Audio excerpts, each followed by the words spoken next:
Hai teman-teman, perkenalkan nama saya Fahri. Saya Adistia. Saya Mashid. Saya Rifani. Dan saya Lydia. Kami mahasiswa jurusan Pendidikan Bahasa Jepang, Fakultas Bahasa dan Seni, Universitas Negeri Surabaya. Pada video kali ini, kita akan membahas mengenai model pengajaran langsung atau direct instruction. Apa sih model pengajaran langsung itu? Daripada bingung, yuk simak penjelasan kami berikut ini. Model pembelajaran langsung. Yang pertama, kita akan membahas tentang pengertian pembelajaran langsung atau direct instruction. Model pengajaran langsung atau direct instruction adalah salah satu pendekatan mengajar yang dirancang khusus untuk menunjang proses belajar siswa yang berkaitan dengan pengetahuan deklaratif dan pengetahuan prosedural yang terstruktur dengan baik yang dapat diajarkan dengan pola kegiatan yang bertahap, selangkah demi selangkah.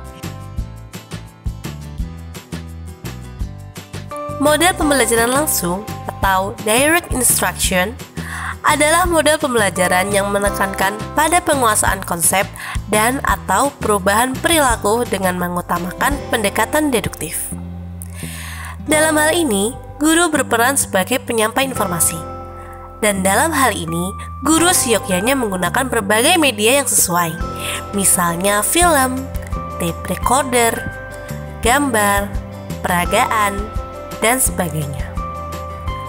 Informasi yang disampaikan dapat berupa pengetahuan prosedural, yaitu pengetahuan tentang bagaimana melaksanakan sesuatu, atau pengetahuan deklaratif, yaitu pengetahuan tentang sesuatu dapat berupa fakta, konsep, prinsip, atau generalisasi.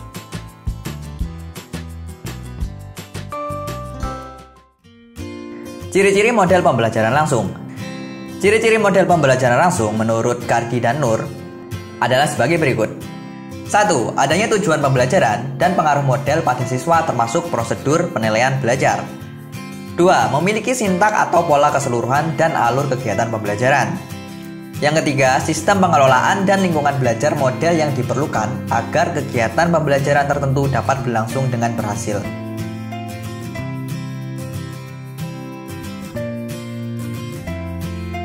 keunggulan model pembelajaran langsung atau direct instruction. Adapun keunggulan dari model pembelajaran langsung sebagai berikut. 1. Model pembelajaran langsung menekankan kegiatan mendengar, misalnya ceramah, dan juga mengamati, misalnya demonstrasi, yang dapat membantu siswa yang cocok belajar dengan cara-cara seperti ini. 2. Dengan model pembelajaran langsung, guru mengendalikan isi materi dan urutan informasi yang diterima oleh siswa, sehingga dapat mempertahankan fokus mengenai apa yang harus dicapai oleh siswa. 3. Merupakan cara yang paling efektif untuk mengajarkan konsep dan keterampilan-keterampilan yang eksplisit kepada siswa yang berprestasi rendah.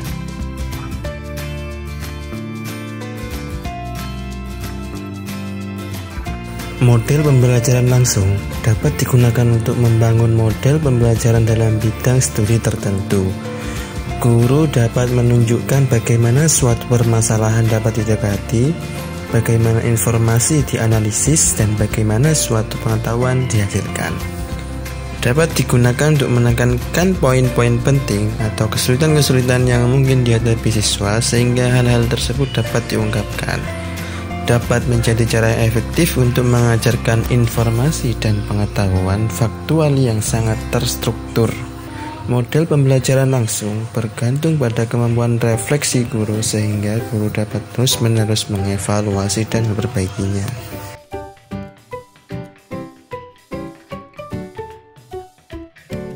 Adapun juga kelemahan dari model pembelajaran langsung atau direct instruction ini adalah sebagai berikut. Yang pertama, karena siswa hanya memiliki sedikit kesempatan untuk terlibat secara aktif dan sulit bagi siswa untuk mengembangkan keterampilan sosial maupun interpersonal mereka. 2. Model pembelajaran langsung sangat bergantung pada gaya komunikasi guru. Komunikator yang buruk cenderung menghasilkan pembelajaran yang buruk pula.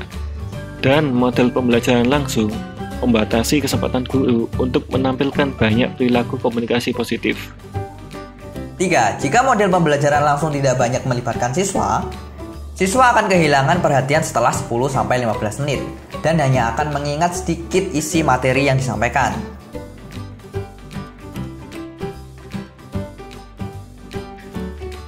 Jika terlalu sering digunakan, model pembelajaran langsung akan membuat siswa percaya bahwa guru akan memberitahu mereka semua yang perlu mereka ketahui.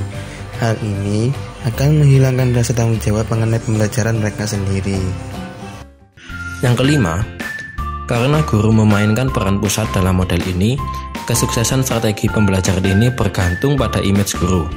Jika guru tidak tampak siap, berpengetahuan, percaya diri, antusias, dan terstruktur, siswa dapat menjadi bosan, teralihkan perhatiannya, dan pembelajaran mereka akan terhambat. Model pembelajaran ini cenderung berpusat pada guru, sehingga sebagian besar siswa cenderung bersikap pasif. Maka, perencanaan dan pelaksanaan hendaknya dilakukan dengan sangat berhati-hati. Sistem pengelolaan pembelajaran yang dilakukan oleh guru harus menjamin keterlibatan seluruh siswa, khususnya dalam hal memperhatikan, mendengarkan, dan resitasi atau tanya jawab.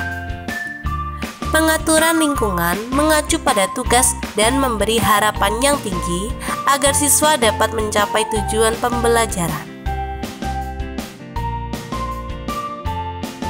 Langkah-langkah pembelajaran dalam model pembelajaran langsung.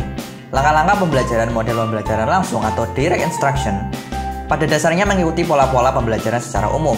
Menurut Kardi dan Nur, langkah-langkah pembelajaran langsung meliputi tahapan sebagai berikut. 1. Menyampaikan tujuan dan menyiapkan siswa.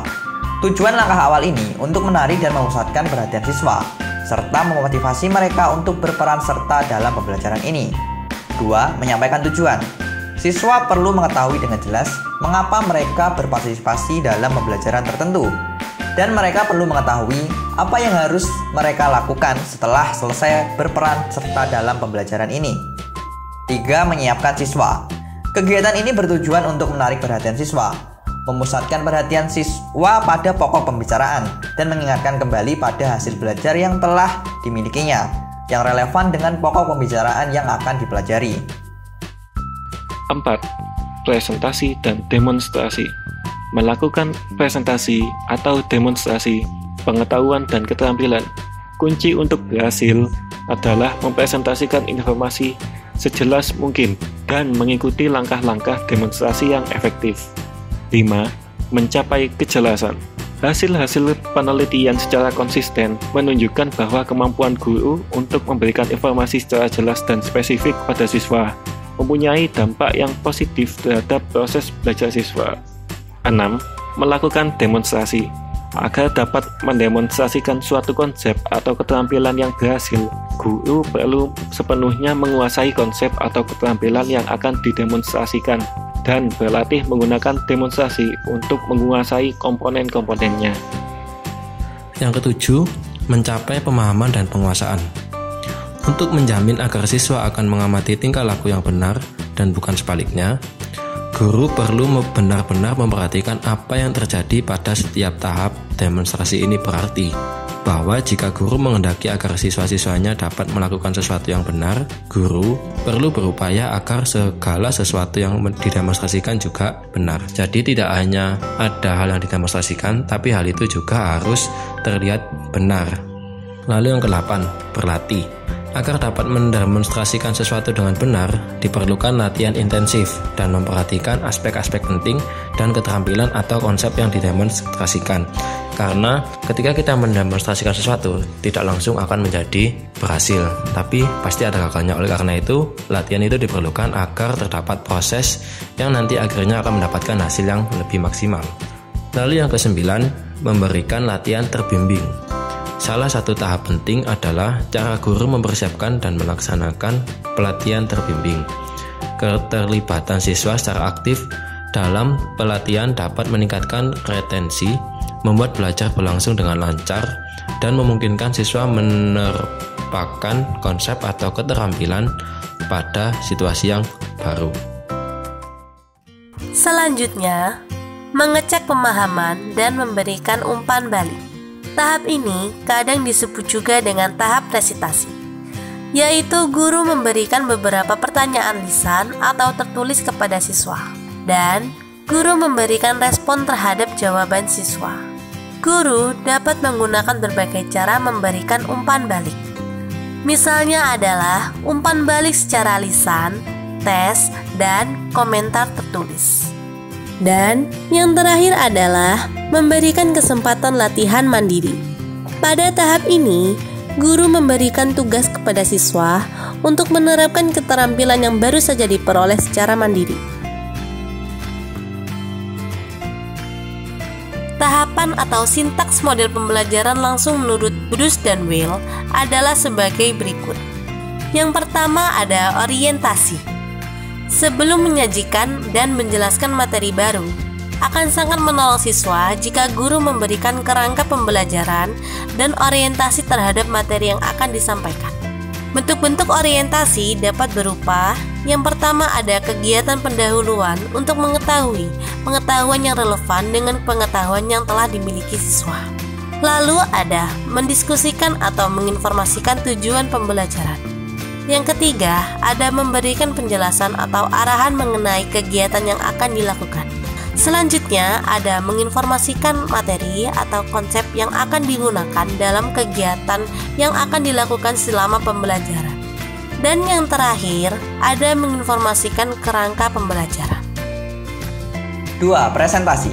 Pada fase ini, guru dapat menyampaikan materi pelajaran baik berupa konsep-konsep maupun keterampilan. Penyajian materi dapat berupa penyajian materi dalam langkah-langkah kecil sehingga materi dapat dikuasai siswa dalam waktu relatif pendek, pemberian contoh-contoh konsep, pemodelan atau peragaan keterampilan dengan cara demonstrasi atau penjelasan, langkah-langkah kerja terhadap tugas, dan menjelaskan ulang hal-hal yang sulit. 3. Latihan terstruktur. Pada fase ini, guru memandu siswa untuk melakukan latihan-latihan. Peran guru yang penting dalam fase ini adalah memberikan umpan balik terhadap respon siswa dan memberikan penguatan terhadap respon siswa yang benar dan mengoreksi respon siswa yang salah. 4. Latihan terbimbing. Pada fase ini, guru memberikan kesempatan kepada siswa untuk berlatih konsep atau keterampilan. Latihan terbimbing ini baik juga digunakan oleh guru untuk mengakses atau menilai kemampuan siswa untuk melakukan tugasnya. Pada fase ini, peran guru adalah memonitor dan memberikan bimbingan jika diperlukan. 5. Latihan mandiri. Pada fase ini, siswa melakukan kegiatan latihan secara mandiri. Fase ini dapat dilalui siswa jika telah menguasai tahap-tahap pengerjaan tugas 85 hingga 90% dalam fase bimbingan latihan. Di pihak lain, Slavin mengemukakan 7 langkah dalam sintaks pembelajaran langsung, yaitu sebagai berikut. 1. Menginformasikan tujuan pembelajaran dan orientasi pelajaran kepada siswa. Dalam tahap ini, guru menginformasikan hal-hal yang harus dipelajari dan kinerja siswa yang diharapkan. 2. Review pengetahuan dan keterampilan prasyarat. Dalam tahap ini, guru mengajukan pertanyaan untuk mengungkap pengetahuan dan keterampilan yang telah dikuasai oleh siswa. 3. Menyampaikan materi pelajaran. Dalam fase ini, guru menyampaikan materi, menyajikan informasi, memberikan contoh-contoh, mendemonstrasikan konsep dan sebagainya. 4. Melaksanakan bimbingan. Bimbingan dilakukan dengan mengajukan pertanyaan-pertanyaan untuk menilai tingkat pemahaman siswa dan mengoreksi kesalahan konsep. 5. Memberikan kesempatan kepada siswa untuk berlatih. Dalam tahap ini, guru memberikan kesempatan kepada siswa untuk melatih keterampilannya atau menggunakan informasi baru secara individu atau kelompok. Berikutnya, menilai kinerja siswa dan memberikan umpan balik. Guru memberikan review terhadap hal-hal yang telah dilakukan siswa memberikan umpan balik terhadap respon siswa dengan benar, dan mengulang keterampilan jika diperlukan. Lalu yang ketujuh, yang terakhir, memberikan latihan mandiri. Dalam tahap ini, guru dapat memberikan tugas-tugas mandiri kepada siswa untuk meningkatkan pemahamannya terhadap materi yang telah mereka pelajari. Adapun dalam penelitian direncanakan akan menggunakan langkah-langkah yang dikemukakan oleh Slavin, tapi tidak menutup kemungkinan dalam pembelajaran nanti akan dikolaborasikan dengan langkah-langkah yang dikemukakan oleh para ahli lainnya. Gimana nih teman-teman semua? Apakah sudah cukup mengerti dan mengetahui tentang model pengajaran langsung atau direct instruction? Semoga penjelasan dari kami mudah dipahami ya. Terima kasih yang sudah menonton.